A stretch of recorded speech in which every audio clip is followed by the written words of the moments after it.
Oh my goodness. I will never get tired of the message that there's a recording in progress, a recording has started because, oh wait, where are we again? I'm completely hello and welcome to the Women's Cave. There we go. See, you see how she just keeps forgetting? I'm Jade though. And I'm Winona, the forgetful narcissist. The forgetful narcissist? So I often forget that I love myself. No, she forgets the compliment she gives to herself. How about that? That's true. So I have to do it 2 or 3 times. That is so nice. I have to do it. Oh my goodness, what is with you this week? I don't know what's with me this week in these like saying. She started off with teamwork makes the dream work. I'm like, wow. Well, we were doing a conference and then like she forgot to say something and then I said it and she was like, oh, that's great. And I'm like, oh, well, what? Teamwork it's the teamwork. It does, but I mean, how long has it been since you heard that? And then okay, I've been watching a lot of television lately, y'all. So seriously, blame it on the TV. And some people say TV don't influence the young. Anyway, all right. So we are literary life guides for pop poetry. What we like to call our books. And I thought divorce was bad with other life lessons. And I thought being good was easy if only I would meet a memoir in verse. And I thought I did my journey alone. Just because, y'all, it's gonna be an audiobook soonish, and I'm really excited about that. And Pouring Coffee is the book that Winona wrote by herself. Well, kind of, wow, it was upside down though. Okay, and the Widow's Wife series. So Widow's Debt series. So you can check out all of this stuff on www.andithoughtLadies.com. While you're there, you can write us a note. That would be exciting. That would be nice. Can you tell them how many books in total we have? Oh yeah, we have like 17. There we go. Right. www.andithoughtLadies.com. Now we're done. Wow, I'm saying that for what reason? I have no idea. You guys don't want to hear any more about us. Y'all are here to hear from our wonderful guests. Wonderful guests, would you like to introduce yourself? Yeah, absolutely. Hi, I'm Sarah Tasz. I write under the name S.G Tasz. I'm an author specializing in paranormal fantasy and comedy horror. And some stuff to know about me. I'm in Las Vegas. I'm an active member of the writing community out here. I have a new book coming out in September myself, the 5th installment of my Dead Mall series, which is comedy horror. And I am also currently 7.5 months pregnant. So that's exciting. Wow, congratulations. And Thank currently you. 7.5. I don't even know how she found the energy to do this interview. Oh my goodness. It was hard. I had to really, I spent most of the morning taking a nap. So yes, absolutely, absolutely. Well, then we'll make it quick. Let's just do one question. Let's do a couple of questions. No. I took a nap for this. I definitely want to do the whole thing. Absolutely, and because she's 7.5 months pregnant, she needs people to buy her book. That is so true. So she doesn't have. That's right. Right, absolutely. Exactly. So my questions first. Wow. Because I am the narcissist, and I have to say it while I remember. What is your y'all? I'm just want to say, if you listen to the podcast, she literally put the finger up like, no, you won't say anything. Hashums. Oh shoot, I'm about to forget it. Go ahead. Go ahead. My question is, what is your writing process? How do you get started on a new book? A lot of times it just kind of strikes me from out of nowhere. Living in Vegas, I actually pull a lot from the city itself. Like for me, I draw inspiration from like visual art. So a lot of like architecture, a lot of painting, sculpture, things like that, and just things I see. And Vegas is a great place for that because every hotel and casino is like a little mini museum. So I end up pulling a lot of stuff just from kind of walking around town. And then of course you have all the people coming in who are like all different and all, they're all on vacation. So they're very, out there and really being themselves. So that's really cool. So I pull a lot of inspiration from that. And I used to just kind of like sit down and write without a plan, but over time I've become a lot more about outlining, especially writing an ongoing series. To like keep it on schedule. So you turned into a plotter and from a pantser. First of all, I'm very sad to hear that. I love my people who just go by the seat of their pens. Yeah. Why? Some projects I do. Lately I've been working on the series, and that has to be like, I want to get a book out a year. So I want to make sure that like, when I start, I know where I'm going, and it's going to take a certain amount of time. So like an outline is essential. But then I have other projects that don't have a timeline, and I do kind of just go on those. So I'm kind of a combo depending on the project itself. So how did you know that you were a writer? When did you say, oh yeah, I'm definitely a writer? That's a tough question. Like, I think like a lot of people, I've always kind of written stories. I started writing when I was very, very young. Pretty much as soon as I learned the alphabet, I started writing very terrible, like half-page stories when I was in first grade, that were like 5 sentences long and made no sense. But when I started, like when I realized this is something I really wanted to do, I came through theater. I started writing plays. And that's where I realized like I really love telling stories specifically that are character focused. I really love dialogue, and everything I write, even if it's, a commercial, genre fiction, is really heavily focused on characters. So that was about high school, I would say. And then I went to college for English and theater. So it's just kind of been that trajectory from there. I just have to mention, now I have a real question. Jay, did you have a real question? Go ahead. Have your question. But I don't want to ask my real question because that's just who I am. I'd prefer to ask the question about the bookcase behind you. There are a lot of books. Yes. What do you like to read? Oh, it is all over the place. If you can see some of those titles, like I've got Catch-22 and Infinite Jest back there, and Douglas Adams. That's all on one shelf. That shelf right behind me, that's all Vegas writers, these two shelves here. So lately, because I do a review series of my own, it's all about indie books. So I've been reading a ton of just like kind of very little known writers. And that's been all over the place. Like I had a political thriller. I've been reading a bunch of like dark fantasy. The last one was like a magical realism, spiritual self-help book. So I read all kinds of stuff. Wow. Okay. Yeah. So that the lead question after that, of course, has to be the follow-up question after that. So have you thought about your Widow's Debt or whatever? So your Jake, go ahead. Okay, so my question is, you've been writing for a very long time, and you said that you started in plays and now you're doing more books. How did you stay motivated all these years? And also, how did you come up with new plots? Well, the motivation question, I mean, it's hard. I think everyone goes through cycles where, at the top of it, you're really excited to write, and you're like, you get really excited about an idea and you put a book out there, or you start querying depending on what your process is. And then if that's not going well, you can lose steam, basically. And I think the way I've learned to deal with that is just to know that it's cyclical. Like you're not always going to feel super excited about everything every day. It's a job, and like all jobs, some days you just don't feel like doing it. But ultimately, I always come back to it because there's nothing else I really want to do. So even when it's not going well, I just do it because it's like a reflex almost. Like you said, I've been doing it for a really long time. It's never not going to be something that I do. And then the plots.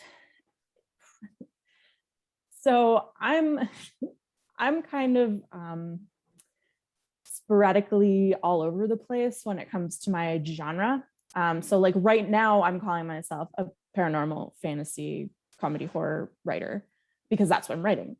I also just started, I started up with Kindle Vella. I don't know if you guys have started using that yet, but the work I'm doing for that is a sci-fi fantasy book.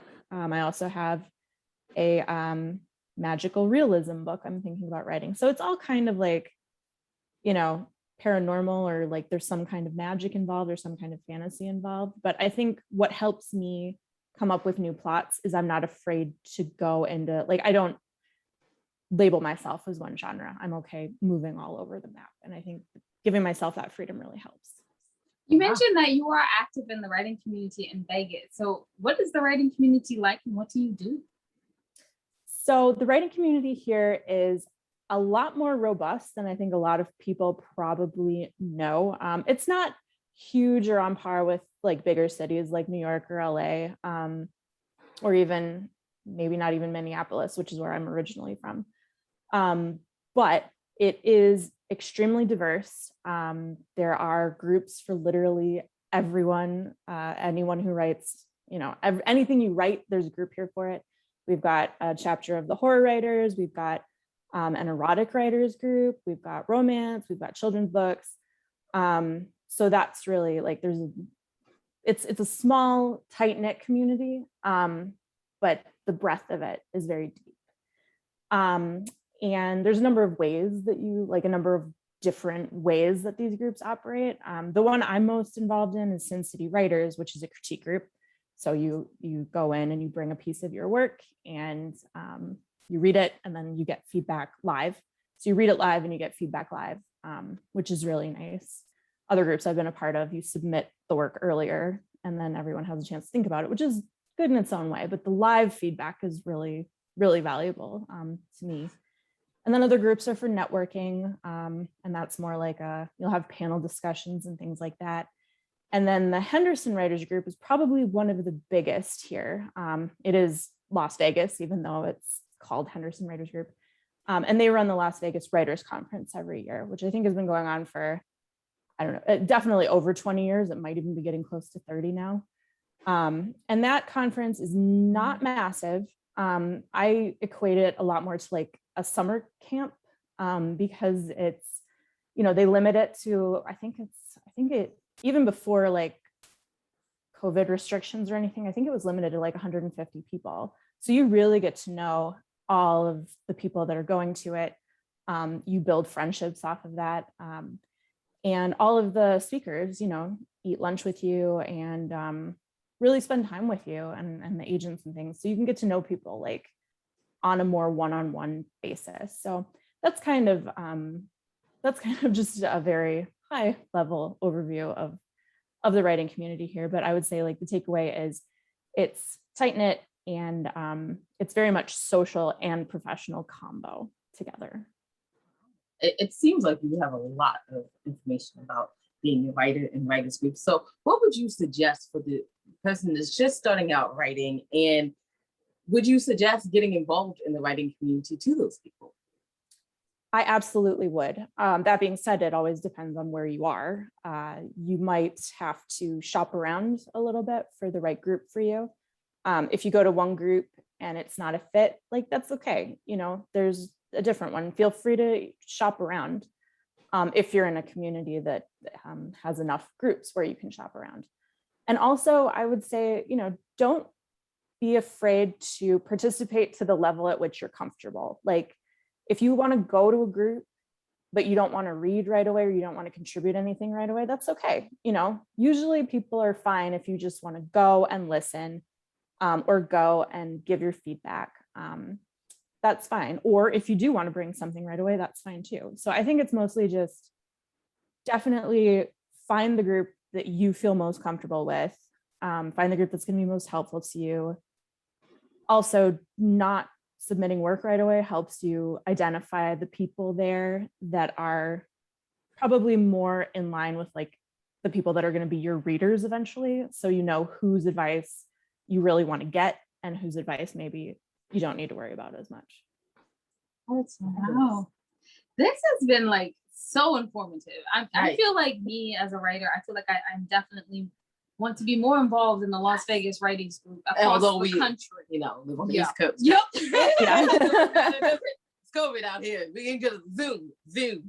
We have some great speakers at the Henderson Writers Group. Wow, I love it. And the group on the Facebook page. Yes. Mm-hmm. Yeah, there's a lot of stuff. So where can people find out more about you, your review? And more importantly, for the newborn to be soon, buy a book. Yes. So my new book is coming out on September 4th, which is at the time of this filming about a month from now. But it's coming out on September 4th and you can find it on Amazon. It's for pre-order, ebook pre-order right now. It will be available in paperback, like I showed. If you want more info about me, I have a website at sgtasz.com. That's TASZ. I write under S.G Tasz. And then my publishing company, where I do my reviews and some of my interviews with Vegas authors too, that is uglycatpress.com. Pretty much just how it sounds. So that was going to be the end of our interview right there, but I completely forgot that was one of the big things I wanted to talk to you about. Oh yeah, press. So everyone listening, we're going to do this again, okay? So let's do it one more time. So first, we're going to ask the question about Ugly Cat Press, how to get started, what you're looking for, and just tell us about it. And then we're going back to finish out our interview with those same 2-3 questions. Okay. Okay, so you want me to talk about the Ugly Cat Press first? Yes, please. Absolutely. Okay. So the Ugly Cat Press is currently, it is mostly a media and marketing site for independent authors. I have 2 YouTube series at the moment. The first is Indie Book Club. And that is, like I said, I do the book reviews for any indie author or small press author that's interested in getting a review. I do one a month. I do the video, I do an article, and I do an Amazon review. So kind of a all-in-one package. Each review also involves a writer's takeaway. So something I learned from reading the book, because I think writers can always learn from reading. So that's something a little bit unique as well for writers or for people that maybe aren't, not planning on reading the book, but still want to, hear about it and get something out of it. And then the other series is a Vegas specific series where I do interviews with Vegas authors that live here or write about here and why they do that. And then over the next few months, depending on how, the early life of this little baby goes, I'm planning on starting to offer proofreading and developmental editing services as well. So that'll be coming in the future. That's fabulous. All right. So now we get to ask a question about where do people find your book and follow you? Right. Okay. So for me specifically, me as an author, you can find my book on Amazon. It's available for pre-order now, including the rest of the series. The new book is on pre-order. The rest of the series is already out in paperback and ebook. For more information about me, including to sign up for my newsletter, you can go to my website at sgtasz.com, TASZ. And I'm also on Facebook, I'm on Instagram, I'm obviously on YouTube through Ugly Cat Press, and I'm on Twitter. And I think that's everything. Right. Thank you so much for coming on today and hanging in there with us as we forgot a question. Yeah, that's hilarious. That's okay. It happens to me all the time. But you have a reason. Yeah, you have a reason. I forgot a question. I'm pregnant. I mean, seriously, creating life here. All right, so you can wrap us up. You can find out everything your ladies are doing on www.andithoughtLadies.com. While you're there, go to the bottom of the page and see the charities that we probably support. Maybe you can support them also. We thank you in advance for that. And just remember, y'all, wisdom is all around you if you're open to finding it and accepting it. So peace and love, you guys, from Will, Nona, and Jade. Bye-bye. Oh, yeah, thanks for listening.